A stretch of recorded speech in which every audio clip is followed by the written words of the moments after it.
Hello साथियों, मैं मीनाक्षी शुक्ला एक बार पुनः आप सभी का स्वागत करती हूँ आपके अपने प्लेटफॉर्म टारगेट विद केसीएच में। चलिए साथियों, शुरू करते हैं अपनी आज की क्लास। कई साथी लाइव आ चुके हैं, हालांकि आज हमारे लाइव साथियों की संख्या थोड़ा कम है। चलिए तो शुरू करें क्या? आज की क्लास शुरू की जाए क्या? कहते हैं शुरू करो। चलिए तो शुरू करते हैं। कई हमारे साथी लाइव आ चुके हैं। संतोष कुमार तिवारी, गार्गी चौधरी, दीपिका, मीनू, दीपिका, दीपक सिंह, हिंदी स्टडी, संतोष, अर्चना, राधा सोनी, फिर भी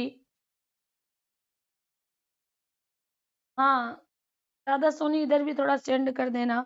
हम ये सब काम कर नहीं पा रहे हैं, है ना। हम आपको पढ़ाने का काम करें, आप हमारे यहाँ गुजिया सेंड, ठीक है। कहते दुष्यंत से तिरस्कृत शकुंतला, शकुंतला नहीं शकुंतला, शकुंतला किसके आश्रम गई थी? दुर्वासा, व्यास, मातंग या कर्ण ऋषि? जल्दी से बताइए। देखिएगा तो जो शकुंतला थी वो पहले तो कर्ण ऋषि के आश्रम में रहती थी, लेकिन जब वह शकुंतला दुष्यंत के द्वारा ठुकराई जाती है, शकुंतला को पहचानने से जब मना कर देते हैं राजा दुष्यंत, दुर्वासा ऋषि के श्राप के कारण शकुंतला को पहचानने से मना कर देते हैं राजा दुष्यंत, तो वो मातंग ऋषि के आश्रम में रहकर आकर रहती हैं। इन्हीं को मारीची ऋषि कहा जाता है। इन्हीं को मारीची ऋषि कहा जाता है। अगर पूछा जाए शकुंतला क्या है, तो साथियों शकुंतला नायिका थी। नायक कौन थे? नायक दुष्यंत थे। किसके थे? अभिज्ञान शाकुंतलम।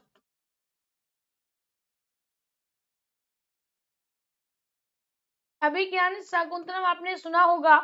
जो नाटक था उसमें जो नायक थे वो दुष्यंत थे और नायिका शकुंतला थी। इनकी एक पुत्र था। इनके पुत्र का नाम क्या था? सर्वदमन था, जो कि बाद में भरत के नाम से जाना गया। किस नाम से? भरत नाम से जाना गया। ये विकल्प राइट हो जाएगा। ये विकल्प सही हो जाना है। अगला क्वेश्चन कहते हैं आर्यभट्ट ने 30 वर्ष की अवस्था में किस ग्रंथ की रचना की? लीलावती, वेदशाला, आर्यभट्टीय में इनमें से कोई? साथियों इन्होंने मात्र 23 वर्ष की अवस्था में आर्यभट्ट ने आर्यभट्टीयम नामक ग्रंथ की।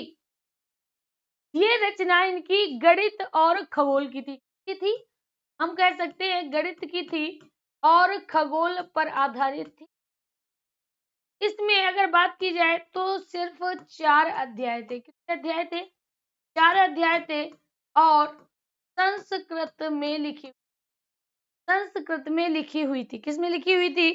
संस्कृत में लिखी हुई थी। बहुत बढ़िया। विकल्प क्या जाएगा? सी चला जाएगा।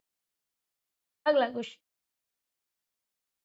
कहते हैं अनर्घ राघव ग्रंथ के रचयिता कौन है? अब देखिएगा, अगर आपने थोड़ा बहुत हमसे सीखा है तो आप कुछ चीजें तो अपने आप कर लोगे। जैसे अनर्घ राघव, यानी यहाँ पर आप देख रहे हो राघव लगा हुआ है।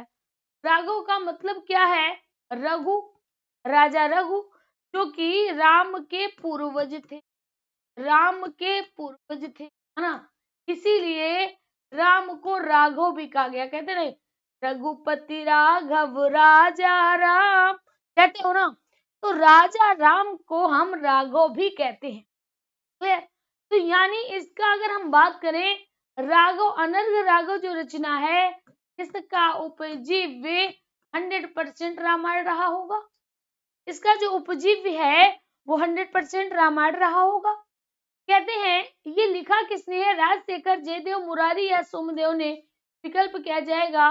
सी चला जाएगा, मुरारी हो जाएगा। क्या हो जाएगा? मुरारी हो जाएगा। सी विकल्प आपका राइट हो जाना है। सी विकल्प राइट हो जाएगा। आगे बढ़ते हैं।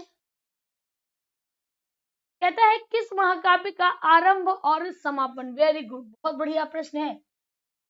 ठीक है, कहते हैं किस महाकाव्य का आरंभ और समापन श्री शब्द से होता है? किरातार्जुनीयम, शिशुपाल वध, रघुवंशम और कुमार संभव। आप सभी लोग भूल जाते हैं, हम जो चीज बताते हैं वो याद रखिए। देखिएगा, जब भी यहाँ पर श्रा आए ना, श्री आया, श्री का अर्थ क्या है? क्या प्लस रा। हमको मतलब किससे? हमें तो मतलब है श्री से, है ना। इसका पहला वर्ण क्या है? सा है। तो आपको ये याद रखना है कि जो श्री से शुरुआत किसकी होती है? शिशुपाल वध की होती है, और समापन भी शिशुपाल वध का श्री से होता है। यानी जो शिशुपाल वधम नाटक है उसका समापन, और शिशुपाल वधम जो महाकाव्य है उसका समापन और स्टार्टिंग दोनों ही श्रा से होती हैं। तो विकल्प क्या आ जाएगा? शिशुपाल वध चला जाएगा। शिशुपाल वध की रचना किसने की थी? माघ ने की थी, इसीलिए माघ को श्रेयापति भी कहते हैं। क्या कहते हैं? श्रेयापति भी कहते हैं, श्रेयापति भी कहते हैं। ठीक है, और इस रचना को श्रेयार्चना कहते हैं। क्या कहते हैं? श्रेयार्चना कहते हैं, श्रेयार्चना, श्रेयार्चना कहते हैं, श्रेयार्चना, श्रेयार्चना कहते हैं। अगला कहता है नाटकों में भरत वाक्य का प्रयोग कब किया जाता है? मंगलाचरण में, नाटक के अंत में, नाटक के मध्य में, या नाटक के आरंभ में। क्या कहता है? कहता है भरत वाक्य, भरत वाक्य, भरत वाक्य होते क्या है? आशीर्वाद, आशीर्वादात्मक वचन होते हैं। क्या होते हैं? आशीर्वादात्मक वचन। यानी जो आशीर्वाद के रूप में जो वचन होते हैं उनको साथियों भरत वाक्य कहा जाता है। ठीक है, क्या गोल गोल घूम रहा है प्रियंका? तो उसको हम क्या कहते हैं? उसको हम साथियों भरत वाक्य कहते हैं। अब देखिए आशीर्वाद कब दिया जाता है, चीजों को ध्यान से सुनिए। जब आपको कोई व्यक्ति मिला, कोई कोई आप किसी के पास गए, तो जब जाते हो, पहुंचते हो, फिर आप उसकी चरण स्पर्श करते हो या उसको छूते हो, उससे बात करते हो, तब या नमस्ते करते हो, हाय हेलो करते हो, तभी तो वो क्या करता है? तभी तो वो आपको आशीर्वाद देगा। यानी जब पहले उससे परिचय होगा तो ही तो आपको आशीर्वाद देगा। आप बताओगे कि ऐसा ऐसा ऐसा है, तब वो कहेगा अच्छा भाई खुश रहो, जीते रहो, आबाद रहो, है ना। तो यानी कहने का मतलब है जब किसी चीज से आप मिलते हो तो ही आपको आशीर्वाद मिलता है। ऐसा तो है नहीं जब किसी से मिले नहीं वो आपको आशीर्वाद बराबर दे रहा है, नहीं। जब मिलोगे तो आशीर्वाद मिलेगा। यानी कहने का मतलब है मंगलाचरण नाटक का अंत, मध्य और आरंभ। तो यहाँ पर आपको याद रखना है जब नाटक का अंत होता है, तो नाटक के अंत के बाद आपको क्या मिलता है? आशीर्वाद मिलता है। क्योंकि जब अंत होता है, जब मिल जाते हो तो ही तो बताओगे अपने बारे में। यहाँ पर आपका विकल्प क्या हो जाएगा? बी हो जाएगा। जबकि मंगलाचरण जो होता है ना वो शुरुआत में होता है। किसी चीज की जब हम शुरुआत करते हैं तो मंगल गान के साथ करते हैं। यानी घर में शादी है, बारात है या कुछ भी हुआ है तो हम क्या करते हैं? सबसे पहले भगवान का स्मरण करते हैं, बस भगवान का स्मरण करते हैं, वो मंगलाचरण होता है। कहते नहीं है गणेश जी की प्रार्थना सबसे पहले गाई जाती है, क्यों? क्योंकि सब कुछ मंगल हो, सब कुछ मंगल हो। तो याद रखना है कि जो मंगलाचरण होता है वो शुरुआत में गाए जाते हैं और अंत में भरत वाक्य का प्रयोग होता है। विकल्प क्या जाएगा? बी विकल्प आपका राइट हो जाएगा, बी विकल्प आपका राइट हो जाएगा। ठीक है, ये विकल्प आप याद रखिए। कहते हैं श्रीहर्ष द्वारा रचित महाकाव्य में नैषधि चरितम में कितने है? अब देखिएगा यहाँ पर क्या कहा गया, कहते हैं श्रीहर्ष द्वारा रचित। हमने आपको 3 महाकाव्य बताए जिनको बृहत त्रयी कहा जाता है।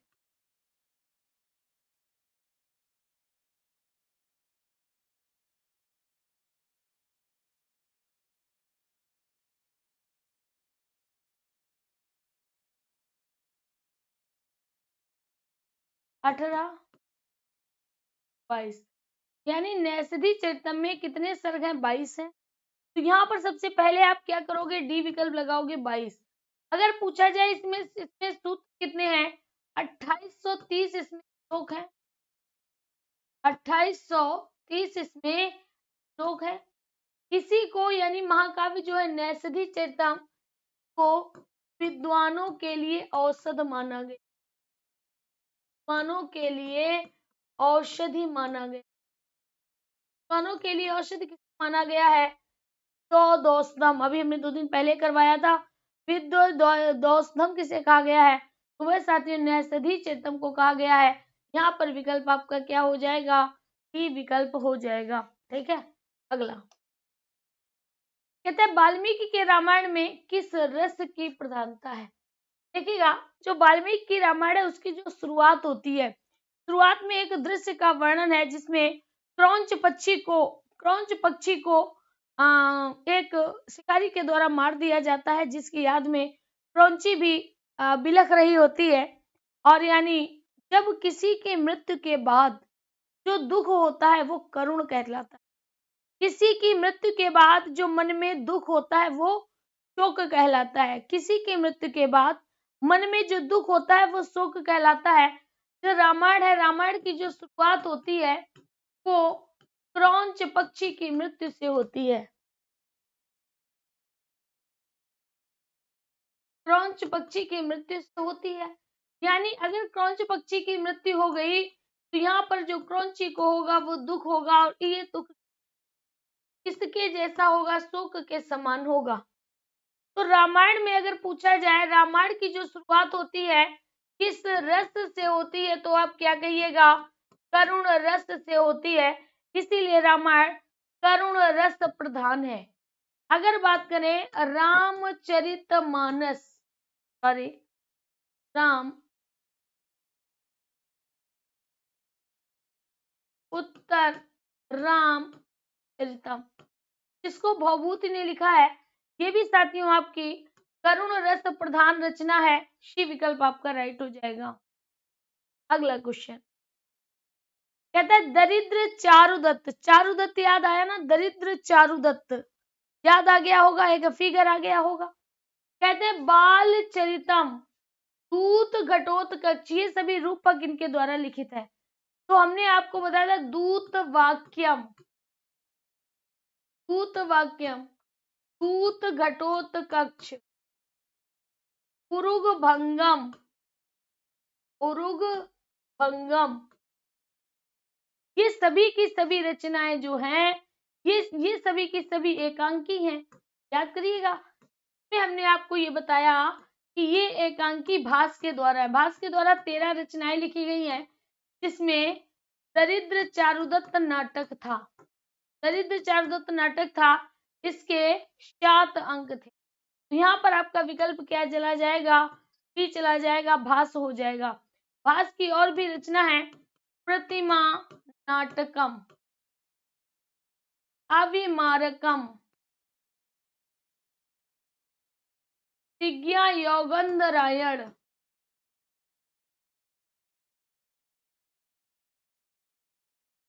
स्वप्नवास दत्ता,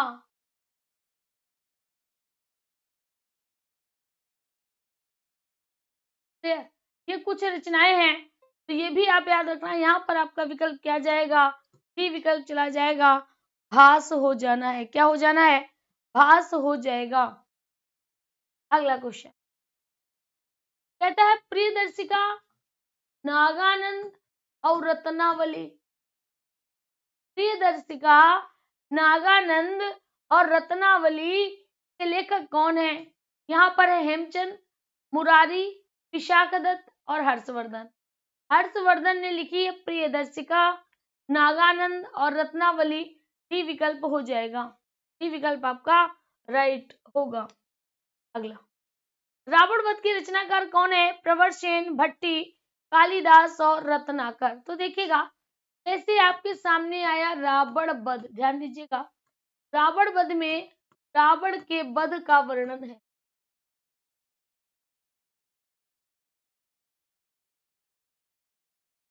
रावण वध का दूसरा नाम है जिसको कहते हैं भट्टी काव्य। क्या कहते हैं? भट्टी काव्य कहते हैं। यानी अगर देखा जाए तो ये किसने लिखा होगा? ये अवश्य भट्टी ने लिखा होगा। किसने लिखा होगा? भट्टी स्वामी ने लिखा होगा। इसीलिए इसको क्या कहते हैं? भट्टी काव्य कहते हैं। अब अगर बात करें रावण वध में रावण का वर्णन है तो उपजीव्य क्या होगा? रावण वध में रावण का वर्णन है तो इसका उपजीव्य क्या रहा होगा? याद रखिएगा इसका उपजीव्य रामायण है, इसका उपजीव्य रामायण है। विकल्प क्या जाएगा, बी विकल्प चला जाएगा, भट्टी हो जाना है। क्या हो जाना है, भट्टी हो जाना है। बी विकल्प मेरे साथियों राइट हो जाएगा। अगला क्वेश्चन, पिता का नाम नीलकंठ, माता का नाम जतुकर्णी व गुरु का नाम ज्ञान निधि है। देखिएगा यहाँ पर कहते हैं पिता का नाम नीलकंठ, माता का नाम जतुकर्णी, गुरु का नाम ज्ञान निधि है। ऐसा कवि कौन है, भर्तृहरि, विशाख दत्त, राजशेखर या भवभूति? जल्दी से बताइएगा राइट विकल्प क्या हो जाएगा। सभी हमारे साथी सही विकल्प को टिक करें। कई लोगों का आंसर आ रहा है 11 का डी, गायत्री गुप्ता, दीपिका, सभी लोग दे रहे हैं आंसर 11 का डी। 11 का डी ही होगा पक्का ना, किसी को कोई डाउट? प्रतिमा राजभर का आंसर अलग आ रहा है और प्रमोद मिश्रा का आंसर अलग आ रहा है, सुरभि का अलग है, नरसिंह का अलग है, चंदनी श्रीवास्तव का अलग है। कई लोगों का खैर अलग भी है। याद रखिए यहाँ पर विकल्प क्या होगा, भवभूति हो जाएगा। भवभूति ने साथियों क्या लिखा है, उत्तर रामचरितम। उन्होंने लिखा है महावीर चरितम। उन्होंने लिखा है मालती माधव, मालती माधव। यहाँ पर आपका विकल्प क्या हो जाएगा, ये विकल्प हो जाएगा, भवभूति हो जाना है। क्या हो जाना है, भवभूति हो जाएगा। अगला क्वेश्चन कहता है गा व्यंजन है। अब देखिएगा जैसे गा व्यंजन है, पूछा स्पर्श है, अंतःस्थ है, स्पर्श व्यंजन है या संयुक्त है। स्पर्श का अर्थ तो छूना होता है। संयुक्त व्यंजन की बात करें ज्ञ होता है और अंतःस्थ की बात करें या र ला वा होता है। का से माँ तक, का से माँ तक जितने भी वर्ण होते हैं सभी के सभी स्पर्श होते हैं।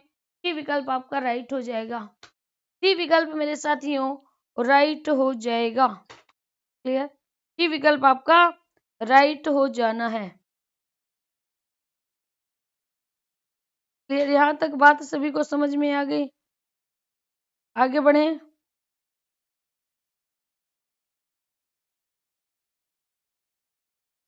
चलिए आगे बढ़ते हैं। अगला क्वेश्चन,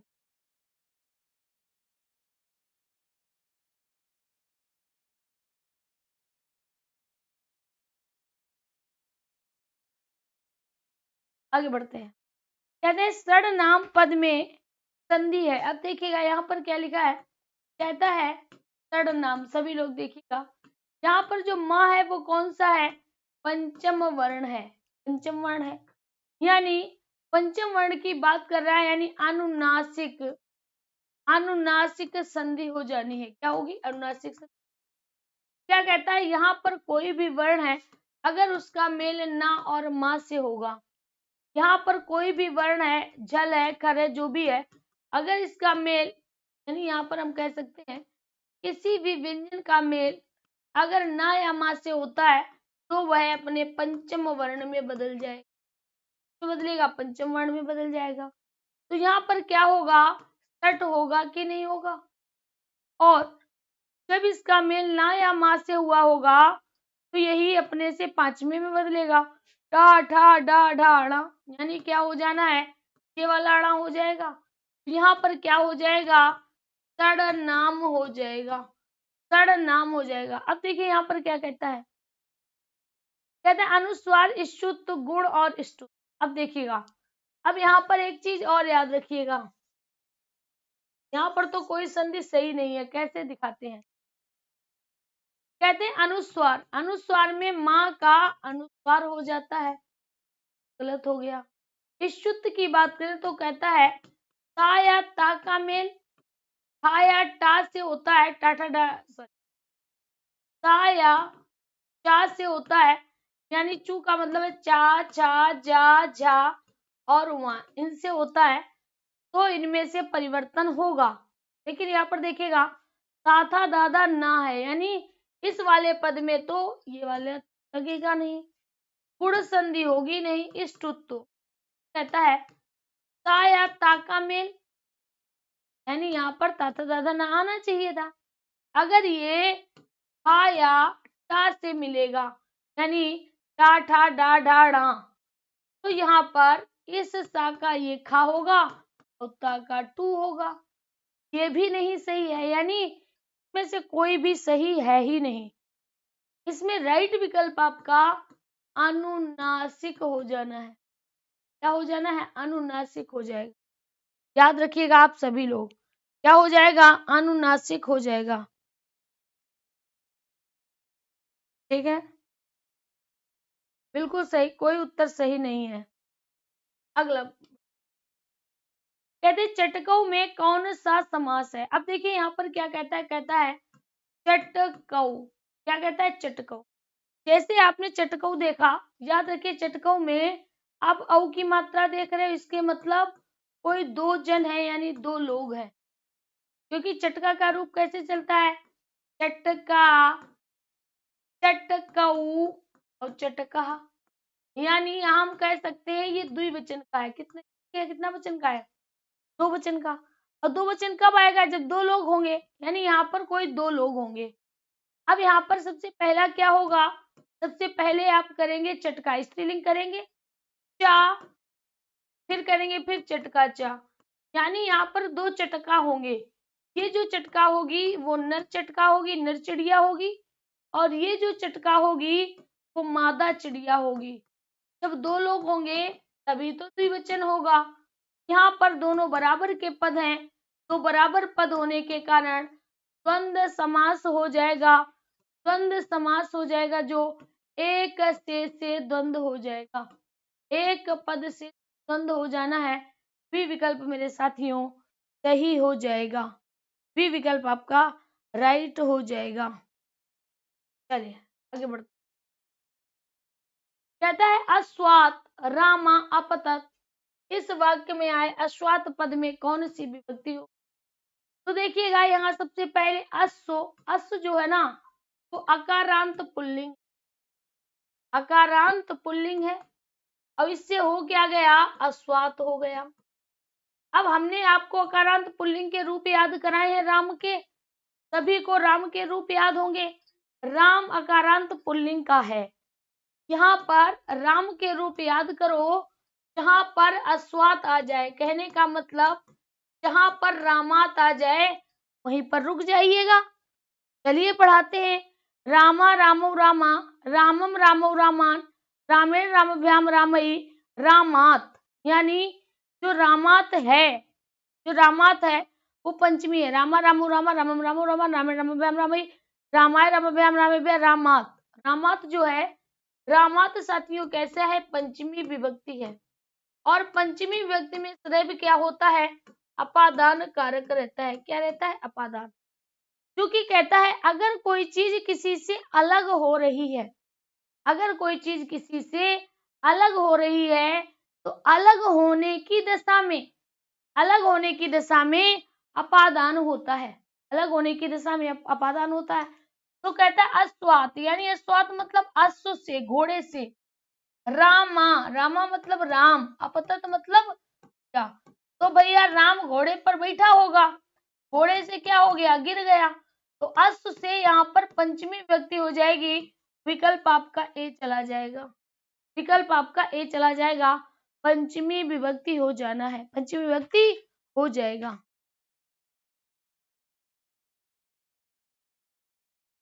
चलिए अगला कहता है भानुना में विभक्ति होगी। अब देखिएगा भानुना, आपको साधु के रूप याद है, गुरु के रूप याद है, तो साधु, गुरु और भानु इनके रूप देखिएगा। यहाँ पर हमने लिखा साधु, अब साधु लिखो, तो साधु के रूप जो होते हैं वो उकारांत, छोटा उ अंत में आया उकार, अब अंत उकारांत से उसी से भानु के चलेंगे।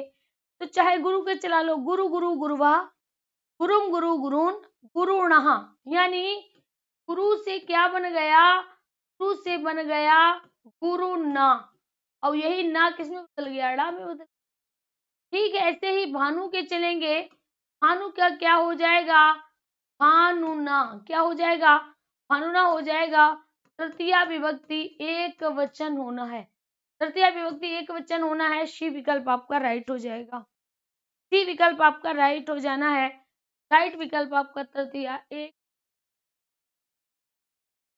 अगला क्वेश्चन कहते हैं केवल वैदिक संस्कृत में प्रयुक्त होने वाली लकार है।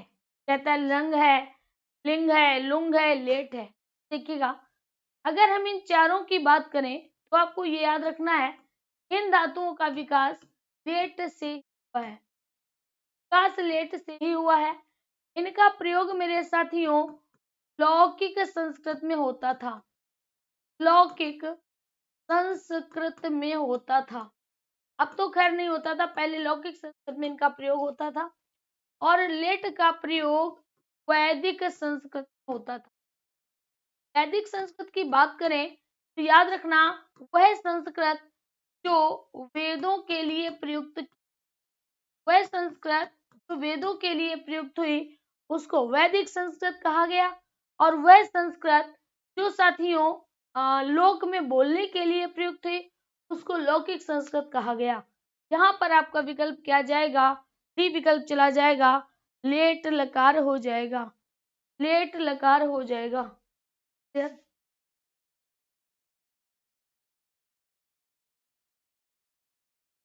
अगला प्रश्न कहते हैं करण शब्द में धातु कौन सी है?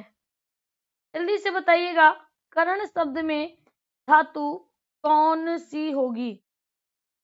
अब जैसे आपने देखा करण, देखिएगा करण जो शब्द है वो क्रा धातु में अण यानी अन से बना है।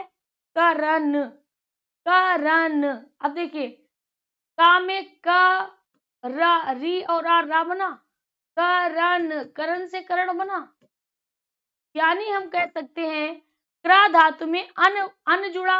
अब अन कब जुड़ता है? याद करो, अत अन अंति। ये किससे जुड़ते हैं? ये जुड़ते हैं मेरे साथियों सत्र प्रत्यय से।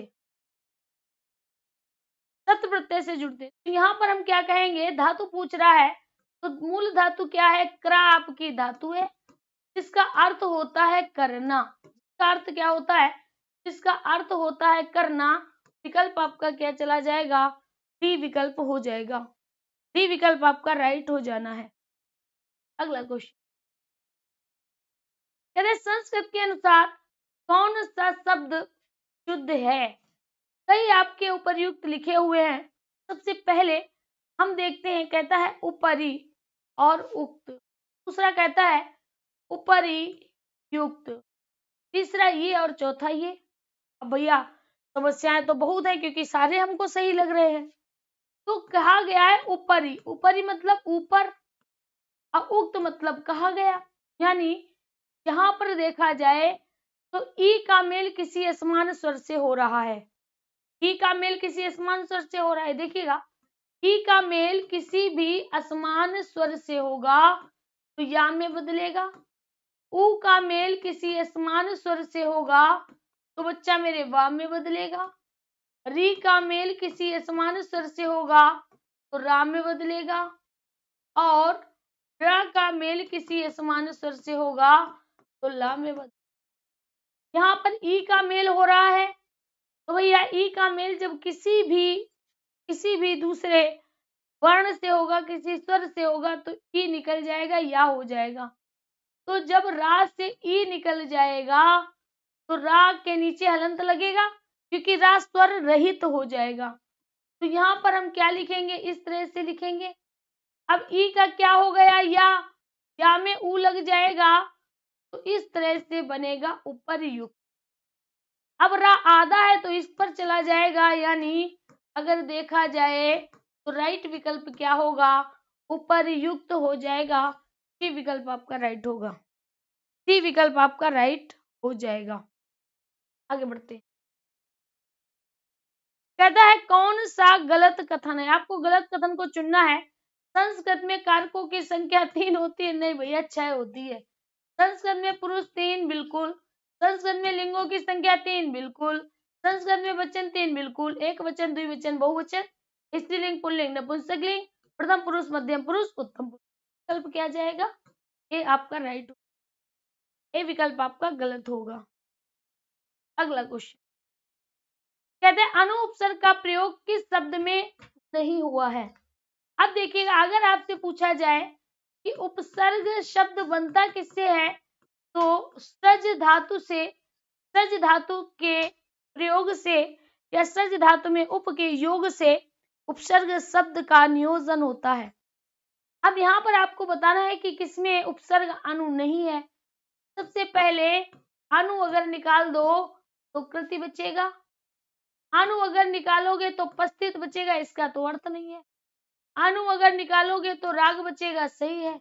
अनु निकालोगे तो कृति हो जाएगा, यानी बी विकल्प हमारा गलत है। क्यों?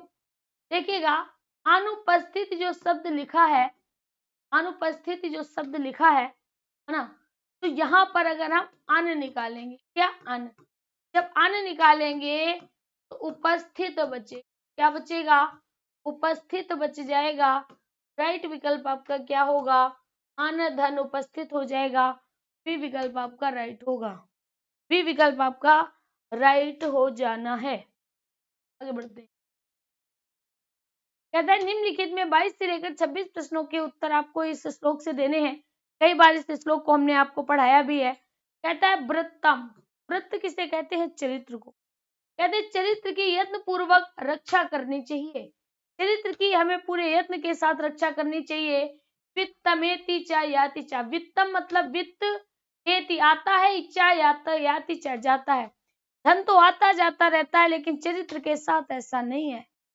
कहता है अक्षीणो वित्तितः, अगर धन नष्ट हो गया, अक्षीण हो गया, अगर धन चला जाए, क्षीणो वृत्तस्तु हतो हता, अगर धन नष्ट हो जाए तो कुछ नष्ट नहीं, क्षीण मतलब नष्ट, आ मतलब नहीं, वित्तिता अक्षीणो, वित्त से कुछ नष्ट नहीं होता, धन से कुछ नष्ट नहीं होता, क्षीणो वृत्तस्तु, लेकिन चरित्र अगर नष्ट हो जाए, हतो हता, इंसान मृत प्राय हो जाता है, मरे हुए के समान हो जाता है। चलिए देखते हैं। कहते हैं चरित्र की रक्षा किस प्रकार करनी चाहिए? यत्न पूर्वक, असावधानी पूर्वक, सोते समय या पढ़ते समय। तो जो चरित्र की रक्षा साथियों हमें पूरे यत्न से करनी चाहिए, एक विकल्प हो जाएगा, ए विकल्प हो जाना है, पूरे यत्न से करनी चाहिए। अगला कहता है संच्छेद में उपसर्ग है। अब देखिएगा, थोड़ा सा अगर आप दिमाग लगाओ तो आप क्या देख पाते हैं कि यहाँ पर क्या लगा है, वो आपका अनुस्वार लगा है। अनुस्वार माँ में परिवर्तित हो जाता है, सम हो जाएगा, रक्ष धातु होगी और एत इसमें प्रत्यय होगा, होगा कि नहीं होगा? तो यहाँ पर जो सम है वह उपसर्ग हो जाना है। सी विकल्प आपका राइट हो जाएगा, सी विकल्प आपका राइट हो जाना है। अगला क्वेश्चन कहता है श्रीमान इति शब्दम प्रत्यया अस्ति। आपको बताना है कि श्रीमान इति शब्दम, इस शब्द में प्रत्यय कौन सा है? मुतुप, सत्र, ल्यूट, अक्तिन। अक्तिन का शेष सी रहता है, ल्यूट में यू का अनम हो जाता है, द्वार नाकों से अनम होगा, सत्र का अत शेष रहता है, लेकिन जोड़ा अन और अंति भी जाता है। ठीक है।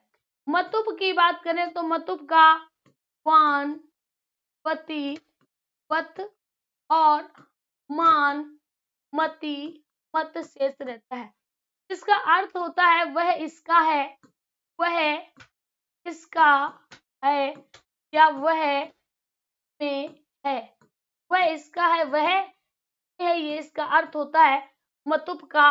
और हाँ, मतुप एक तद्वित प्रत्यय है, मतुप एक तद्वित प्रत्यय है, तो यहाँ पर आपका विकल्प क्या चला जाएगा?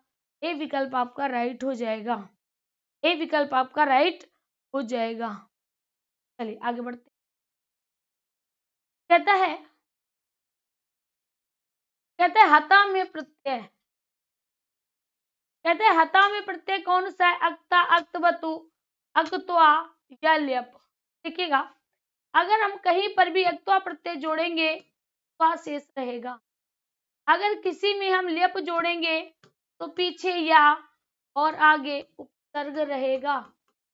अगर हम अक्त वतु में जोड़ेंगे ता प्लस वान वती वत हो जाएगा। अक्ता जोड़ेंगे तो ता हो जाएगा। यहाँ पर साथियों याद रखना है कि हरा में जब हम अक्ता जोड़ते हैं तो इसका ता शेष रहता है और यहाँ पर क्या हो जाता है, अता हो जाता है। विकल्प आपका क्या जाएगा, ए विकल्प आपका राइट चला जाएगा। ए विकल्प आपका राइट चला जाएगा, अक्ता हो जाना है। अगला क्वेश्चन कहता है प्रस्तुत श्लोक में अव्यय पद है। देखिएगा, वित्त किसे कहते हैं, धन को कहते हैं, संज्ञा है और संज्ञा अव्यय नहीं होती है। ज्ञाति क्रिया है, क्या है, क्रिया है। सॉरी, वित्तता क्या है, धन है, धन संज्ञा होती है, संज्ञा अव्यय नहीं होता है। क्रिया अव्यय नहीं होती। हता ये भी क्रिया है, अव्यय नहीं होगी। कहता है चा, चा का अर्थ क्या होता है, और ये जोड़ने का कार्य करता है, समुच्चयवाचक होता है और समुच्चयवाचक शब्द अव्यय होते हैं। क्या होते हैं, अव्यय होते हैं। इन्हीं को अविकारी कहते हैं। क्या कहते हैं, अविकारी कहते हैं। जबकि ये जो तीन होंगे वह विकारी हो जाएंगे। राइट विकल्प आपका क्या हो जाएगा, ए विकल्प हो जाना है, ए विकल्प हो जाएगा। क्लियर, आगे बढ़ते हैं। अगला क्वेश्चन कहता है मनोरथ में संधि विच्छेद है। जल्दी से बताइएगा, मनोरथ में कौन सा संधि विच्छेद होगा, स्वर, व्यंजन, विसर्ग या ए व वी दोनों, ए व वी दोनों। तो देखिएगा, जैसे आपने देखा मनोरथ, अब ध्यान दीजिएगा, सबसे पहले होता क्या है, सबसे पहले होता है मनस धन रथ। फिर इस सा का, इस जो शा है ना, पहले इस सा का क्या हो जाएगा, रू हो जाएगा। रू से इसका ऊ शेष रहेगा। क्या रहेगा, ऊ शेष रहेगा। तो जब रू से पहले, ध्यान दीजिएगा, जब रू से पहले आ हो, अगर कोई अन्य शब्द हो तब तो कोई अन्य स्वर हो, कोई बात नहीं, लेकिन अगर रू से पहले आ है, देखिएगा मन में आ है ना, तो आ प्लस ऊ मिलकर क्या हो जाते हैं, मनो हो जाएगा। रथ पहले से ही दिया गया है, तो अगर हम इन दोनों को जोड़ेंगे तो क्या हो जाएगा, मनोरथ हो जाएगा। इसमें जो रथ है, रथ हसिचा यानी हस प्रत्याहार के अंतर्गत आता है, इसीलिए सूत्र क्या लगेगा, हसिचा लगेगा, क्योंकि विसर्ग का होगा। सी विकल्प आपका राइट हो जाएगा, सी विकल्प आपका राइट हो जाएगा, विसर्ग संधि हो जाएगी। अगर आप हिंदी से करते हो तो हिंदी से भी मनोरथ, जैसे आपने देखा, मनोरथ का हो जाना है मनः धन रथ। हिंदी से भी यही होगा, हिंदी से भी विसर्ग में जाएगा और संस्कृत से विसर्ग का ही होगा। विकल्प आपका क्या चला जाएगा, सी विकल्प आपका राइट हो जाना है, सी विकल्प राइट हो जाएगा। ठीक है, बहुत बढ़िया, आगे बढ़ते। कहता है तत् धन लिखित संधिम कुरुत। भैया ये बहुत बार लिखाया है, बहुत बार इसको समझाया है, सैकड़ों बार बताया है। कहता है तत् धन लिखित, बताया है ना। अब देखिएगा, यहाँ पर किसका ता का मेल हो रहा है, किससे, ला से। तो जब ता का मेल ला से होगा, ता का क्या हो जाएगा, ला हो जाएगा। तो क्या हो जाएगा, तल, ये हो जाएगा ना। अब इसका क्या हो जाना है, लिखित हो जाएगा। क्या हो जाएगा, लिखित हो जाएगा, तल लिखित हो जाएगा। इसमें तोड़ली संधि होगी। क्या होगी, तोड़ली संधि होगी, या हम कह सकते हैं लत तो संधि हो जाएगा। अब यहाँ पर क्या होगा, कहते तद लिखति, तद लिखित होगा नहीं, तीसरे वर्ण में नहीं होगा। यहाँ पर देखिए दो ला है, यही सही होगा। यहाँ पर पहले वर्ण में है, ये भी नहीं होगा। यहाँ पर ये भी नहीं होगा। विकल्प आपका क्या जाएगा, बी चला जाएगा। यहाँ पर थोड़ी मिस्टेक है, वो आप सही कर लीजिए। इस तरह से लिखित लिखा जाएगा, इस तरह से लिखित लिखा जाएगा। ठीक है, अगला क्वेश्चन कहता है अंग का काम कति। अंक मतलब होता है अंग का, अंग का मतलब होता है अंग, कति मतलब कितने होते हैं। यहाँ पर आपसे सीधे सीधे पूछ रहा है अंक कितने होते हैं, अंक कितने होते हैं। तो देखिएगा एक होता है अंक, एक होती है संख्या। तो 1 से लेकर और 9 तक, 1 से लेकर 9 तक ये अंक होते हैं। और 9 के बाद जैसे हमने 10 लिखा तो 10 में एक अंक ये हो गया और दूसरा अंक ये हो गया, यानी 2 अंक मिलाकर जो बनता है वह तो मेरे साथियों संख्या होती है। क्या होती है? संख्या होती है। यहाँ पर आपका विकल्प क्या जाएगा? सी चला जाएगा। 9 होते हैं। अंक कितने होते हैं? अंक मेरे साथियों 9 होते हैं। अंक 9 होते हैं। विकल्प आपका सी चला जाना है, सी चला जाना है। अभी तक कितने साथी वॉच कर रहे हैं? कितने कंजूसों ने अभी अपने लाइक का बटन नहीं दबाया? जिन्होंने नहीं दबाया दबा लें जल्दी से। कंजूसी करने से कोई लाभ नहीं है और यहाँ तो बिल्कुल नहीं। आपने सुना होगा कि एकलव्य ने अपना अंगूठा दे दिया था दान में, है ना? तो बस आप अपना अंगूठा मत दो, लेकिन अंगूठे का साइन दे दो जल्दी से। चलिए आगे बढ़ते हैं। कहता है दृश्य इति धातु, दृश्य मतलब दृश्य। कहता है इस इति धातु, इस धातु में अक्त्वा प्रत्यय अंत में, अगर इसके अंत में अक्त्वा प्रत्यय आया तो रूप क्या होगा? तो रूप क्या होगा? अब देखिएगा जब दृश्य में आप अक्त्वा जोड़ोगे, हाँ, जब दृश्य में आप अक्त्वा जोड़ोगे तो यहाँ पर ये जो सा है ये आपका खा में परिवर्तित हो जाएगा, यानी क्या होगा? दस, अब ये जो त्वा है ना इसका टा हो जाएगा, दृष्टवा हो जाएगा। क्या हो जाएगा? दृष्टवा हो जाएगा। विकल्प आपका राइट विकल्प क्या होगा? डी विकल्प हो जाएगा। डी विकल्प आपका राइट हो जाएगा। दस प्लस अक्त्वा दृष्टवा हो जाना है, दृश्य प्लस अक्त्वा दृष्टवा हो जाना है। राइट विकल्प मेरे साथियों डी रहने वाला है। राइट विकल्प आपका डी रहने वाला है, दृश्य प्लस अक्त्वा दृष्टवा। अब ये भी याद रखना, अगर पूछा जाए अक्त्वा प्रत्यय से किसका निर्माण होता है तो अव्यय शब्द बनते हैं।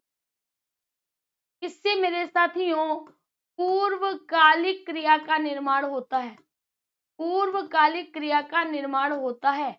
अगर पूछा जाए क्रिया में क्या लग जाता है तो क्रिया के साथ कर या के लग जाता है। अगर पूछा जाए किन धातुओं में कर या के का बोध होता है तो अक्त्वा प्रत्यय में कर या के का बोध होता है। विकल्प क्या जाएगा? डी विकल्प हो जाना है। अगला क्वेश्चन।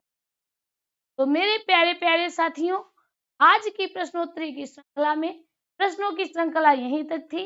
क्लास आपको बेहद पसंद आई होगी। अगर आई है तो लाइक और शेयर अवश्य करें, दूसरे साथियों तक भी क्लास को पहुंचाएं। आज के लिए इतना ही। आप सभी का दिल से धन्यवाद।